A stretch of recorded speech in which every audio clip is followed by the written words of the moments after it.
Chers amis, vous n'avez pas reconnu la lecture que vous avez déjà méditée parce que vous ne venez pas à la messe le dimanche sans avoir déjà lu les lectures de la messe du dimanche, sans les avoir méditées.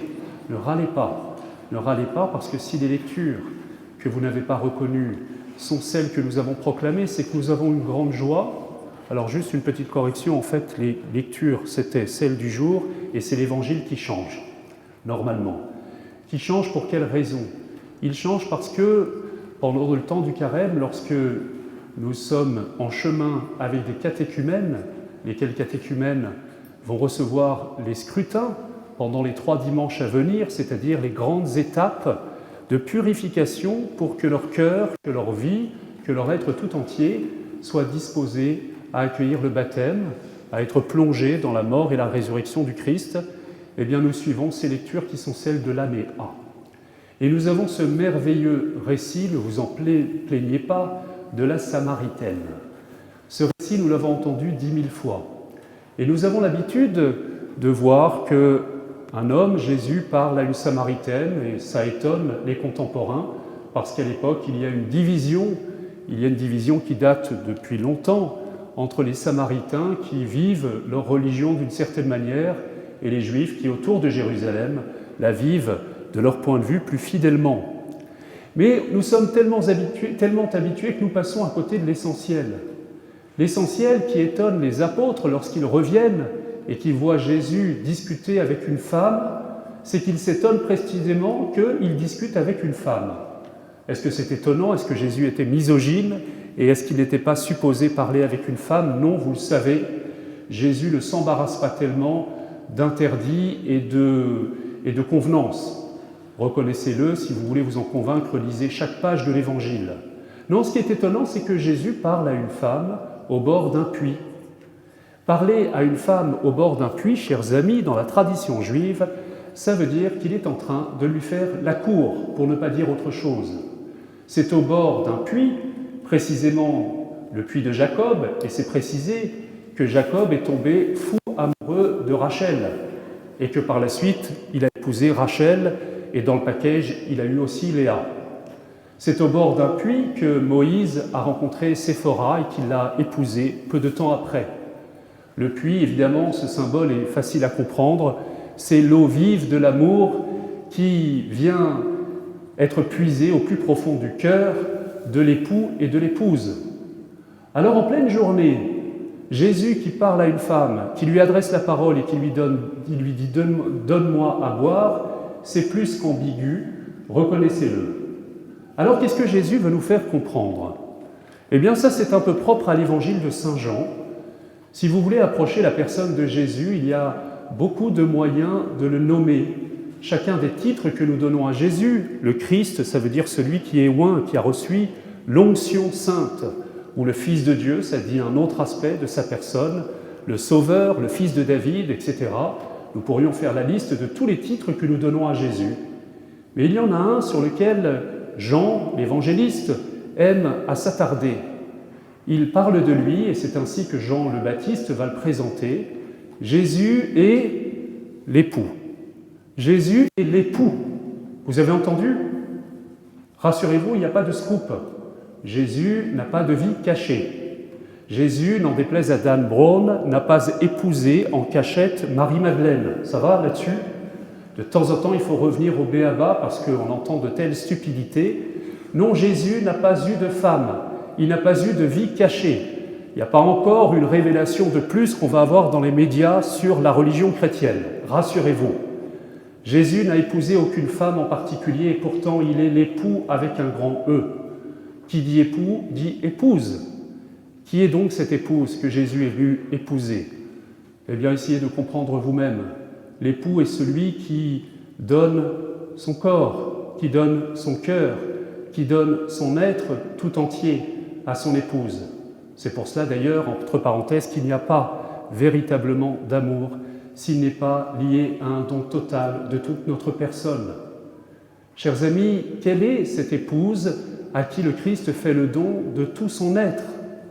Quelle est cette épouse à qui il propose de puiser au plus profond de son cœur à lui, parce que c'est son cœur qui est la source d'eau vive, pour se désaltérer?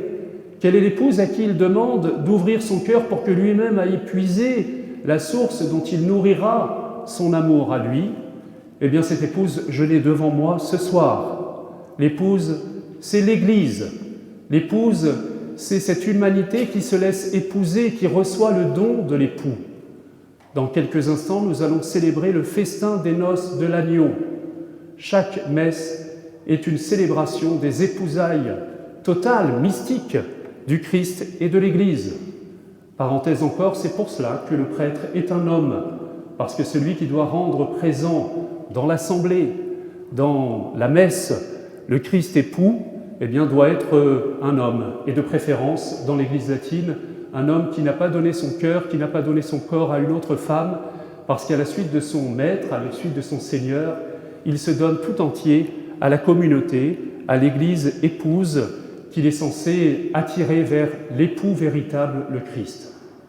Chers amis, ce que le Christ révèle à la Samaritaine, c'est qu'il est l'époux dans un sens qu'aucun homme ne peut s'attribuer.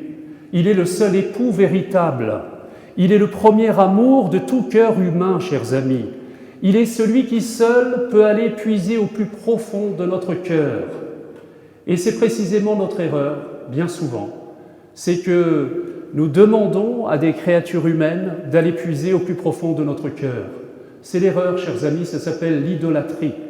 C'est lorsque nous mettons à la place de Dieu une créature humaine.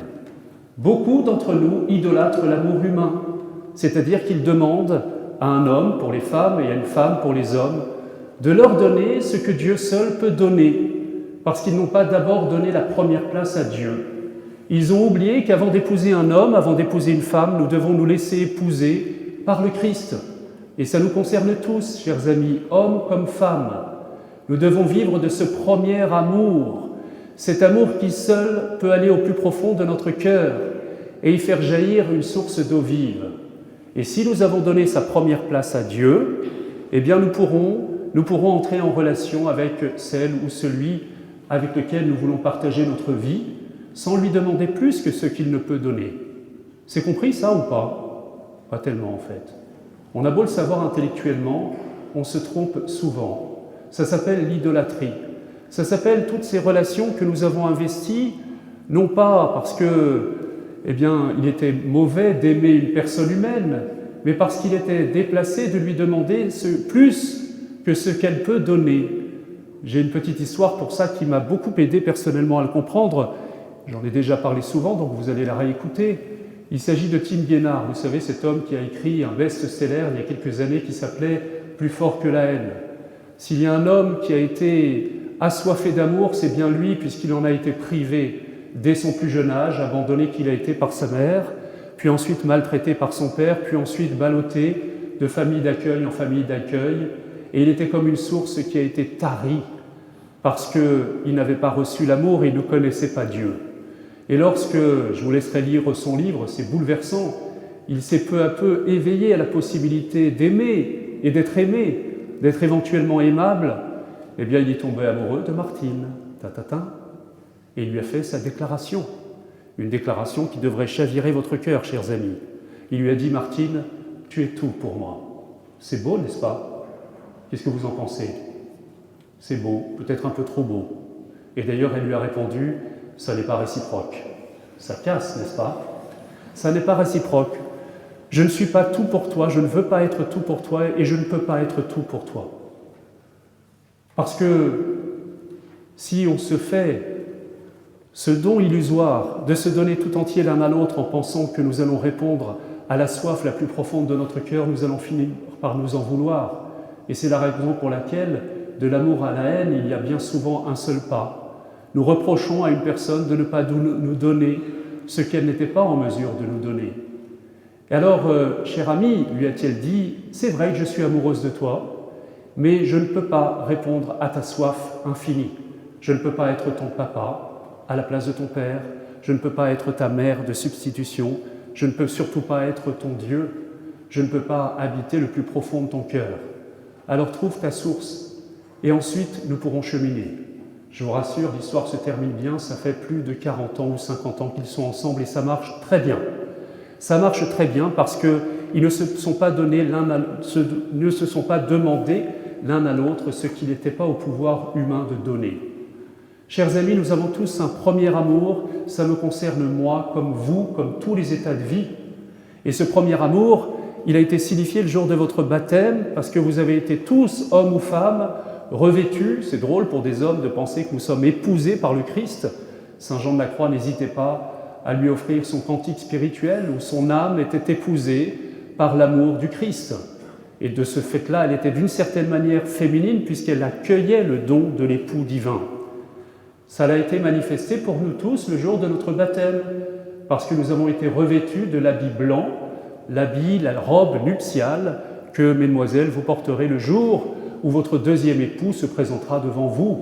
Et cette robe nuptiale que vous porterez rappellera avec le voile à cet homme que vous n'êtes pas son premier amour, qu'il y en a un premier, plus fondamental et qui ne vous met pas du tout sur le côté, mais qui vous garantit d'être bien à votre place. Vous l'avez compris, nous avons tous à vivre ce double commandement de l'amour. Tu aimeras Dieu de tout ton cœur, de toute ton âme et de tout ton esprit, premièrement, et ensuite tu aimeras ton prochain de tout ton cœur, là encore. Le premier amour, il nous concerne tous, nous sommes tous épousés par le Christ. La question de notre vocation, c'est de savoir quel sera le prochain que Dieu nous confiera. Eh bien pour moi, prêtre, le prochain, c'est une prochaine, c'est l'Église, et plus particulièrement cette petite communauté qu'il me confie, qui est la communauté Saint-André de l'Europe. Vous savez que les évêques ont un anneau épiscopal, eh bien c'est le même anneau que nous donnons et que nous bénissons pour les mariés, c'est-à-dire qu'il épouse véritablement l'Église qui lui est confiée. Si c'est une religieuse, elle a comme premier amour son Seigneur et comme deuxième amour son prochain, c'est-à-dire la communauté qu'il va falloir qu'elle aime, qu'elle supporte parfois et à laquelle elle va devoir faire preuve qu'elle est véritablement celle qui se rend proche. Si vous êtes appelé au mariage, votre premier amour est le Christ, là encore. Et le deuxième amour, cette personne qui vous est confiée, et puis le fruit de cet amour, vos enfants. L'autre jour, il y avait une jeune fille qui me posait une question en discernement spirituel, et vous aurez compris qu'elle se posait la question de sa vocation religieuse, et elle me posait la question de la manière suivante. Mon père, au fond, je me demande si je dois épouser Jésus ou épouser un homme. Alors je lui ai répondu, je ne peux pas répondre à cette question parce qu'elle est mal posée. Oui, tu dois te laisser épouser par Jésus, et quel que soit ton état de vie. Et ensuite, la question, c'est de savoir qui est ton prochain, celui à qui l'époux divin te confie. Est-ce que ce sera un homme ou est-ce que ce sera une communauté? Ça, c'est une autre question. Mais quoi qu'il arrive, tu dois donner la première place à Jésus. Et je vous avoue, comme prêtre, être bouleversé souvent de voir des gens très investis dans le monde, des laïcs, comme on dit, des parents, des mères de famille, des pères de famille qui, après avoir déposé leur enfant tôt le matin à l'école, viennent prendre 10 minutes de temps, parfois dans l'église ou chez eux, pour donner la place dans leur cœur à leur premier époux, le premier époux divin. Et ça, c'est pour tous les états de vie, chers amis. Alors, en ce dimanche, ce troisième dimanche de Carême, eh bien, Jésus nous parle au cœur. Nous sommes cette épouse à qui il vient faire la cour. Et il nous dit, comme la Samaritaine, « Donne-moi à boire ». Et peut-être que, comme la Samaritaine, nous sommes surpris qu'il nous parle aussi intimement. Et peut-être comme la Samaritaine, nous pouvons discerner les obstacles pour nous laisser épouser, aimer par le Christ. Ces obstacles, ce sont des idoles. Pour la Samaritaine, nous l'avons compris, elle a eu beaucoup de maris et aucun ne l'a aimée comme elle espérait être aimée. Et vous l'avez compris parce qu'elle leur demandait quelque chose que seul le Christ pouvait lui donner. Mais peut-être que vous avez mis d'autres choses dans votre cœur pour satisfaire de manière illusoire et décevante cette soif infinie d'amour. Vous savez à quoi on reconnaît une idole? C'est l'addiction. Parce que nous demandons, par exemple, à telle activité. Certains, leur idole, c'est le travail. Ils ont donné leur vie au travail. D'autres, c'est la sexualité. D'autres, c'est la reconnaissance sociale, etc. Et c'est jamais satisfaisant, puisque c'est très logique. Nous voulons quelque chose d'infini. Et nous demandons à quelque chose de fini de satisfaire cet infini. Alors que nous n'aurons pas qualitativement, eh bien nous allons le rechercher compulsivement, nous allons le rechercher quantitativement, et nous allons être sans cesse, vous savez, comme ce héros d'un roman de Kundera, l'insoutenable légèreté de l'être, et qui passe de femme en femme, et qui est toujours moins satisfait, à l'image de Don Juan. Don Juan, c'est un homme qui idolâtre l'amour et qui n'a pas donné la première place à Dieu dans son cœur, et il le cherche éperdument dans des relations de plus en plus décevantes et désespérantes. Chers amis, aujourd'hui, confiez vos idoles au Seigneur. Déposez vos idoles parce que ces idoles obstruent le passage, c'est comme cette boue qui recouvre parfois une fontaine dont nous n'arrivons plus à atteindre le fond. Dans ce lieu, Saint-André de l'Europe, qui a été construit au moment des apparitions de Lourdes, le prêtre qui l'a voulu voulait que ce soit comme, vous savez, la grotte de Massabielle.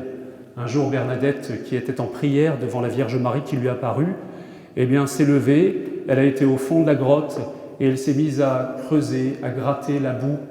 Tout le monde a pensé qu'elle était folle à ce moment-là et en réalité, au bout d'un certain moment, une source vive a jailli. Eh bien, elle avait tout compris, Bernadette.